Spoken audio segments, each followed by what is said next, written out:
한국 교회가 신세대와 청소년 복음화에 실패해서 빠르게 노쇠하고 있습니다. 현재 교회의 중심 세대인 고령자 성도들이 교회에 나오기 힘들어지는 10여 년 후부터 한국도 소유로처럼 피선교국으로 전락한다는 충격적인 전망이 나오고 있습니다. 이런 위기 상황에서 예수님과는 상관없는 내부 기득권 분쟁으로 갈등하고 분열하는 안타까운 모습들을 봅니다. 이 땅의 기독교 역사 140년에서 한 번도 겪어보지 못한 절체절명의 내후 외환 속에서 개인의 신앙생활을 어떻게 해야 하는지 메신저 뉴스 목사님들이 깊은 지혜와 희망의 말씀을 주십니다. 메신저 뉴스 첫 순서는 서울동안교회 김영주 목사님, 대전제일교회 김철미 목사님, 경주나부교회 김상전 목사님입니다. 손천성 뇌성마비를 앓았던 중증 장애인 중에 최창현 씨라는 분이 있습니다. 그가 유일하게 자신의 의지대로 움직일 수 있는 것은 입밖에 없었다고 합니다. 그 입으로 막대를 조종해서 움직일 수 있는 전동차를 타고 다니는 바로 그 사람이었습니다.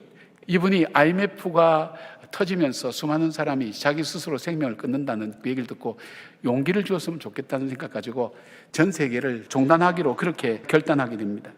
입으로 조그만 막대를 조종해서 움직일 수 있는 전동 휠체어를 개조해서 세계 종단 체험을 하기로 결정하고 길을 떠납니다. 미국 횡단도 하게 되고 유럽과 중동 35개국 28,000km를 횡단했어요. 수많은 기네스북에 올랐어요. 이분이 2001년도 미국을 횡단하던 중에 LA에서 뉴욕으로 가는데 경비가 떨어져서 할 수 없이 노숙자와 함께 밤을 보낼 수밖에 없었습니다. 밤을 잘 지내고 아침도 그분 도움으로 먹고 이제 출발해야 되는데 자기가 이 노숙자에게 받은 이 감사와 이 사랑을 어떻게 전할 수가 없는 거예요. 말로 가지고 하기는 너무 미안해요. 너무 큰 사랑을 받은 것 같아요. 그래서 그렇게 요청했어요. 물 2잔만 갖다 달라고. 그 노숙자가 물 2잔을 갖다 주었습니다. 물 한 잔을 당신이 좀 마시라고.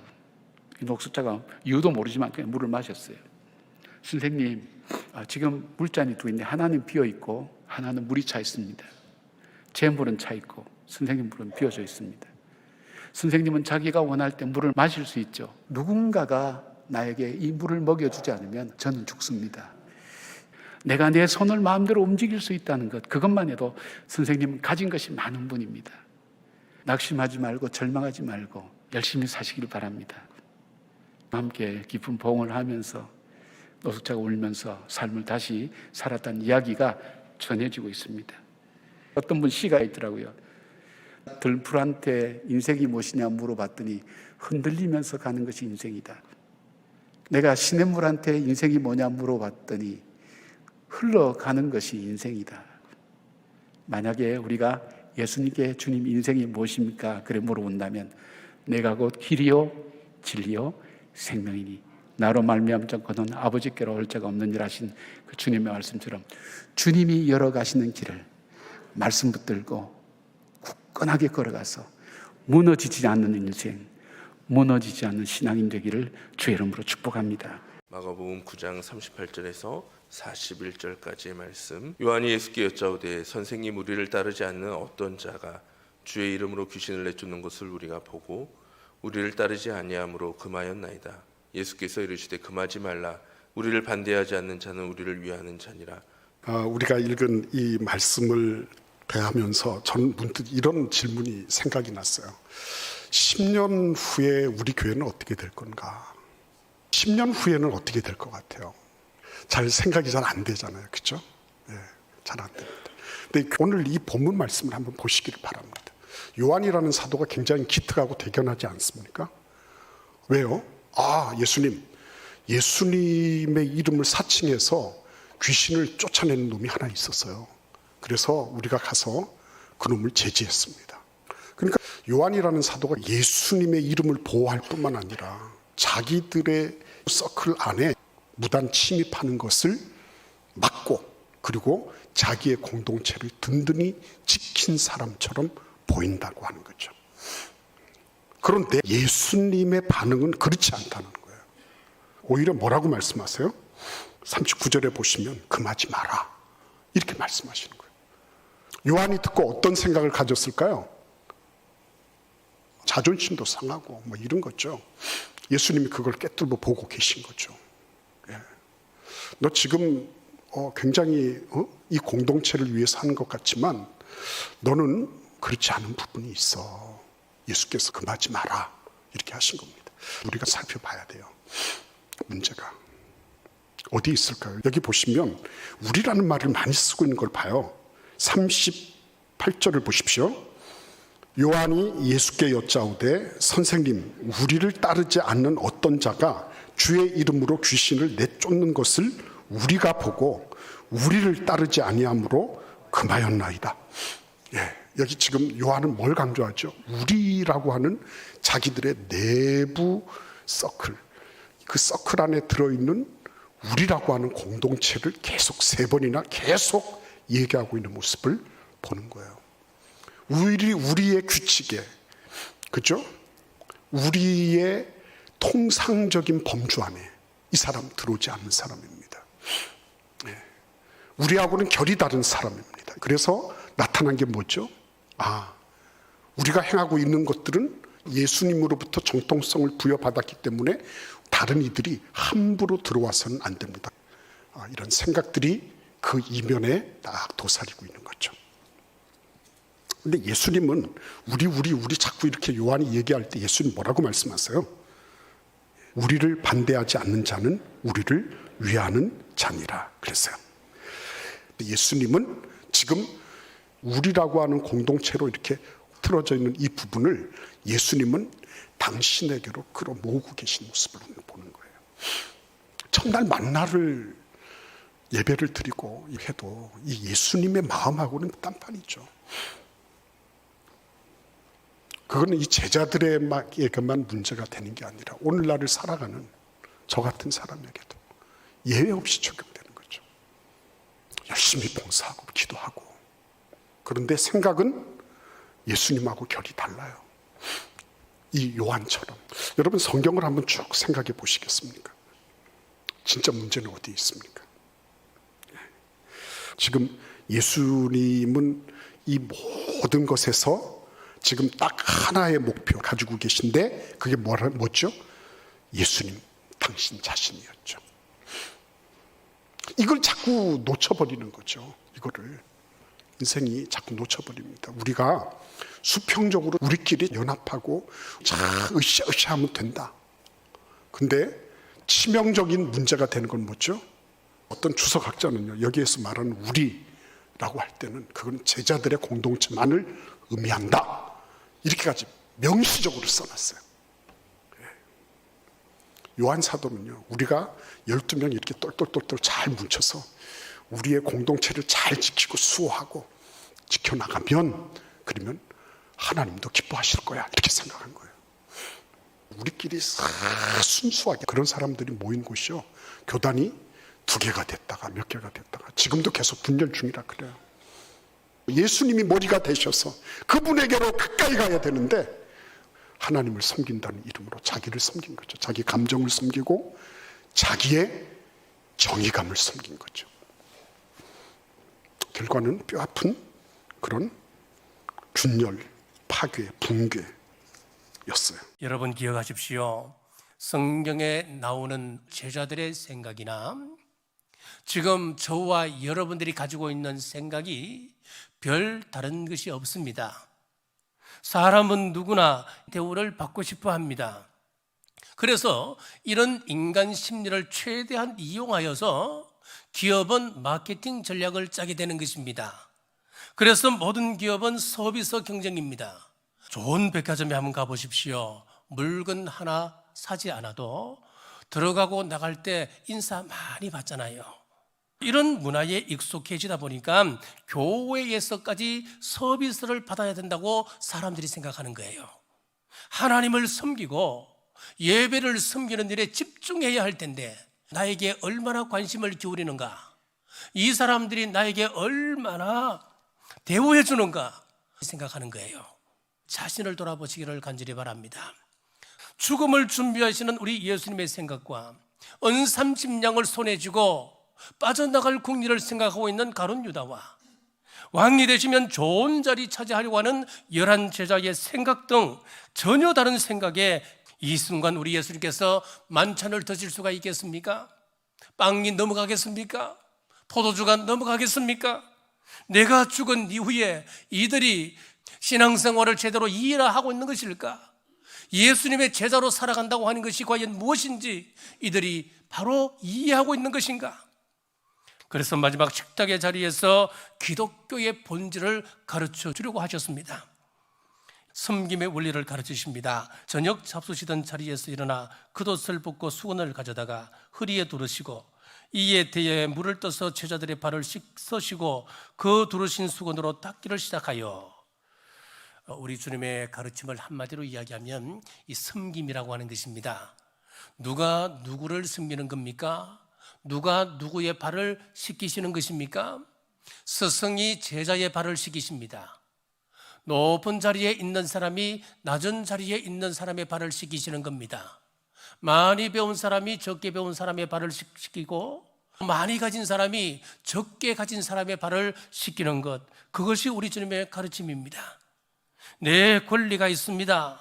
분명히 나의 위치가 있고 내가 누릴 수 있는 기득권을 가지고 있습니다.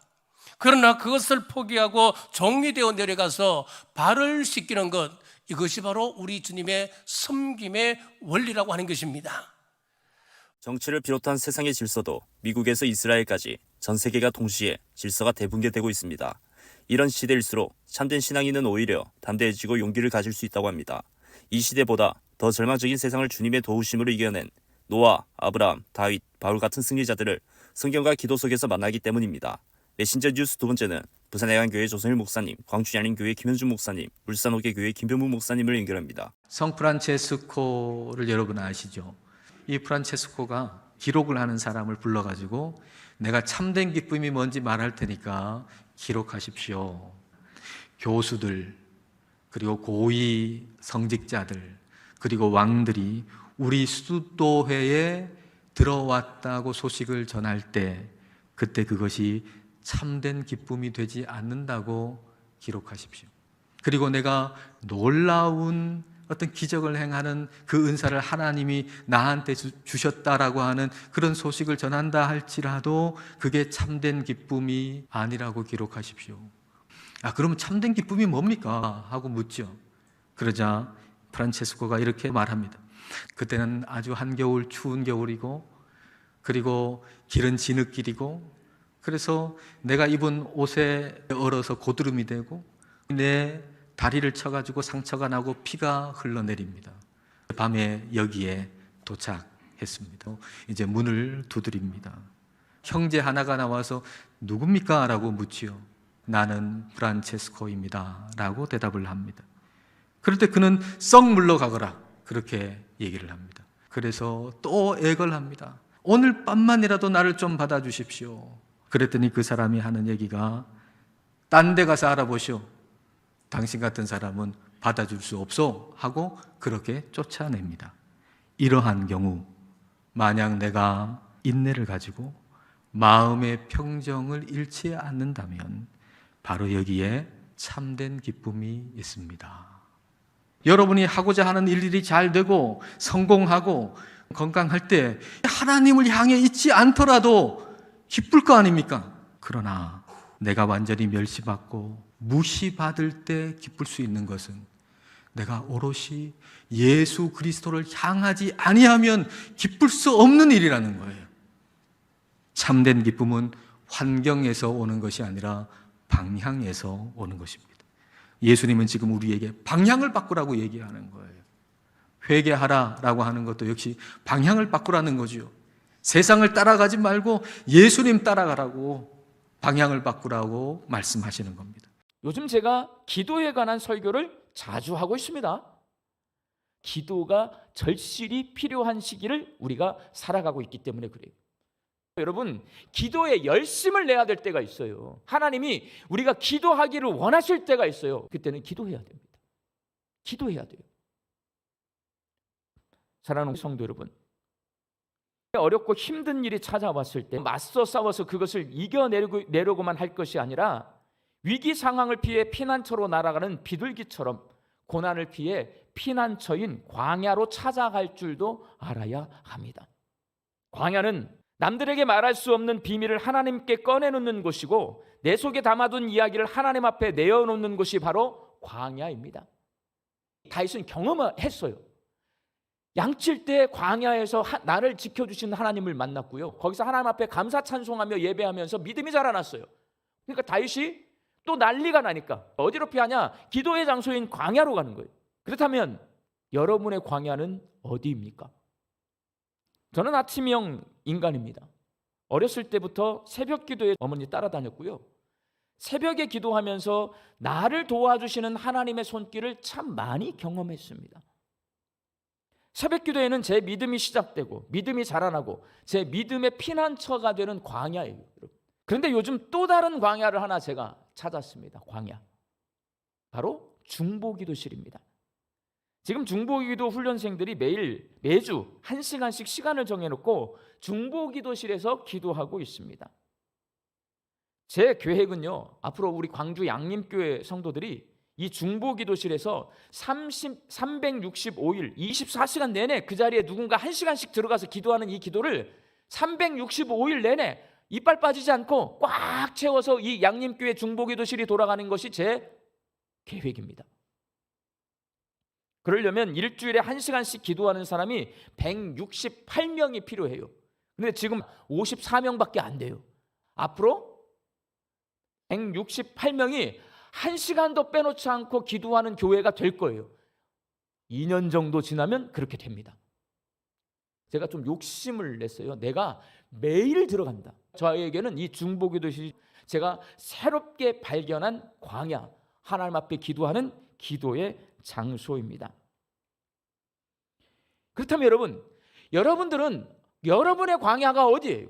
내가 비둘기가 되어서 하나님을 만날 수 있는 기도의 장소가 어디예요? 여러분의 자신의 모습을 살펴보시기 바랍니다. 하나님 만나는 기도의 장소에 가셔야 합니다. 여러분의 기도의 장소, 여러분이 잘 알아요. 여러분의 믿음이 시작되었던 곳, 여러분이 하나님을 만나는 체험을 했던 곳, 위기가 오고 어려운 시기가 찾아오고 우리 광주 양림교회 성도들이 하나님의 도움이 필요한 연약한 비둘기가 되어서 기도의 자리인 광야로 가셔서 내 기도를 경청해 주시고 응답해 주시는 하나님과 만날 수 있게 되기를 예수님의 이름으로 축원합니다.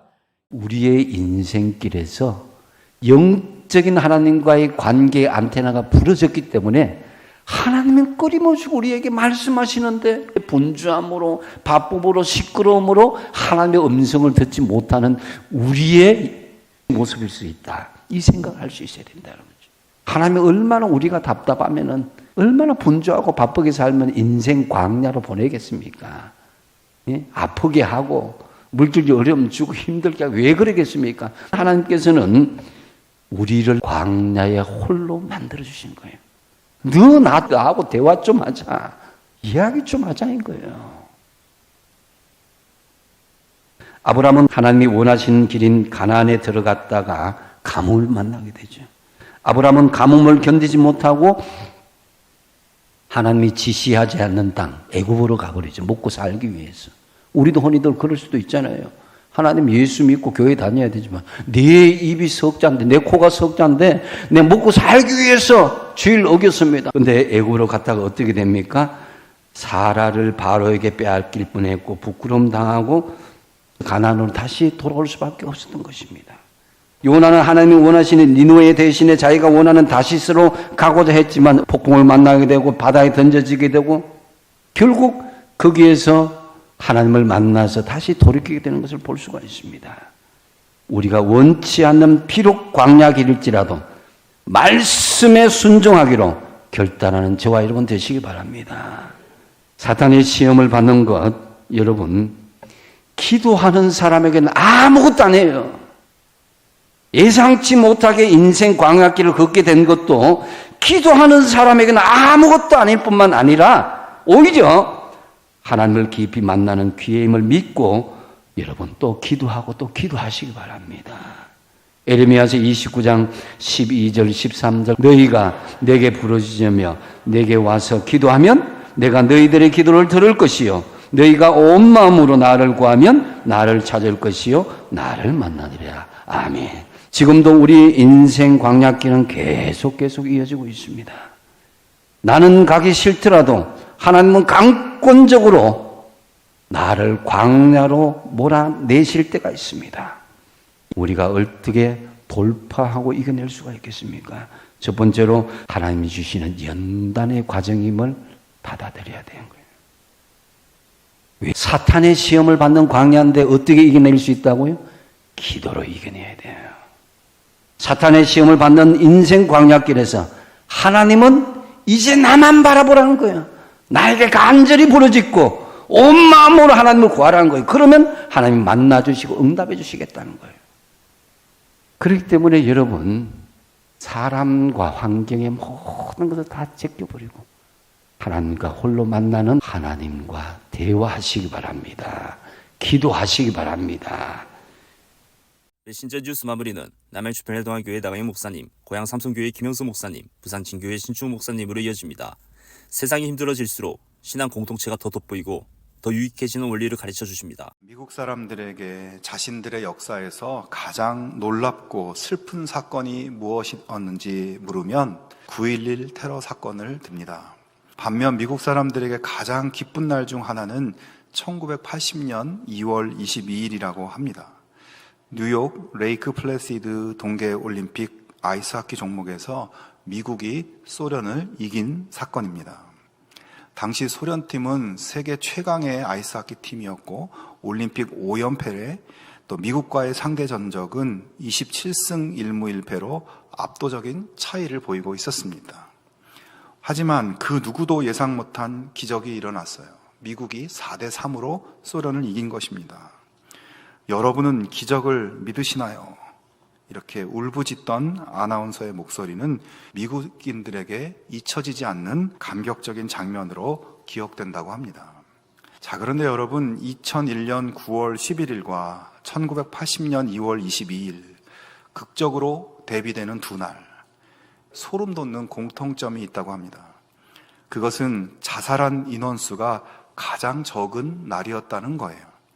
9.11 테러가 있기 전에는 하루에 90명 이상이던 자살자가 사건 당일에는 35명이었다고 합니다. 그리고 가장 기쁜 날도 동일한 결과였다고 합니다. 여러 가지 분석들이 있었는데 그중 하나는 이 두 날 모두 여러 매체에서 아이가 아니라 위라는 말이 가장 많이 나왔던 날이라는 겁니다. 공동체보다는 개인을 중요하게 생각하는 그런 문화가 지배적인 미국 사회에서 늘 나로서 살아오던 사람들이 우리가 되었을 때 스스로 목숨을 끊는 수치도 3분의 1로 줄어들었다는 것입니다.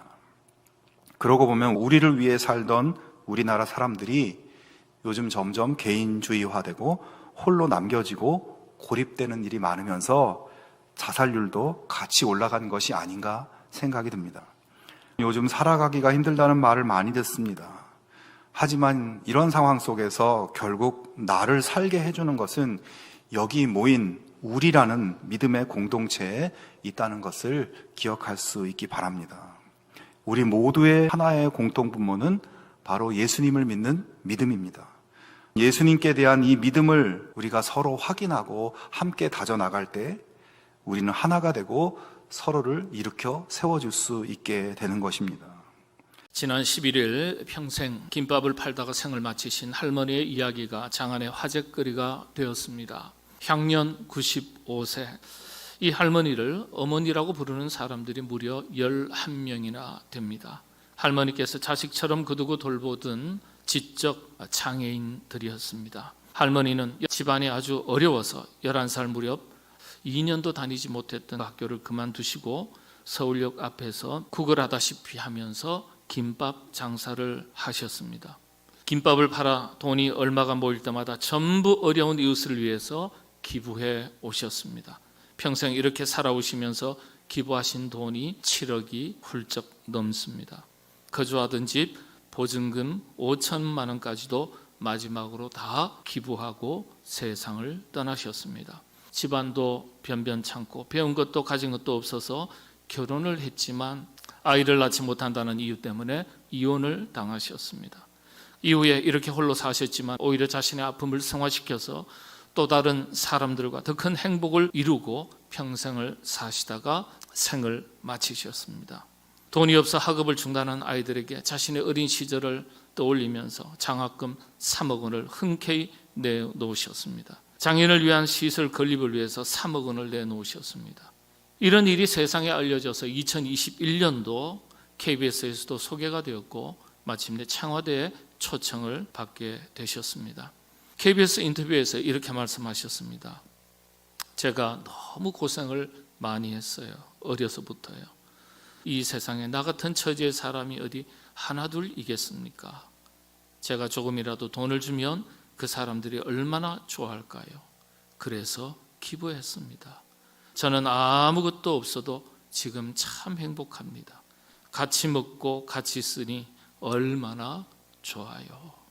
이분은 하나님을 믿는 그리스도인이셨습니다. 박춘자 할머니의 이야기입니다. 행복은 소유에만 있는 것이 아닙니다. 어쩌면 더 큰 행복의 비결을 우리에게 알려주시고 가신 분이 아닐까 생각합니다. 그리고 더 가치 있는 삶이 무엇인지를 가르쳐주고 가신 분이십니다. 한 청년이 집을 떠나서 먼 길을 가게 되었다고 합니다. 아버지는 아들이 떠나기 전날 큰 거울이 있는 거실로 아들을 불렀습니다. 그리고 말합니다. 얼굴을 잔뜩 찡그리고 거울을 보려무나 어떤 기분이 드니 제 얼굴이지만 기분이 썩 좋지는 않네요.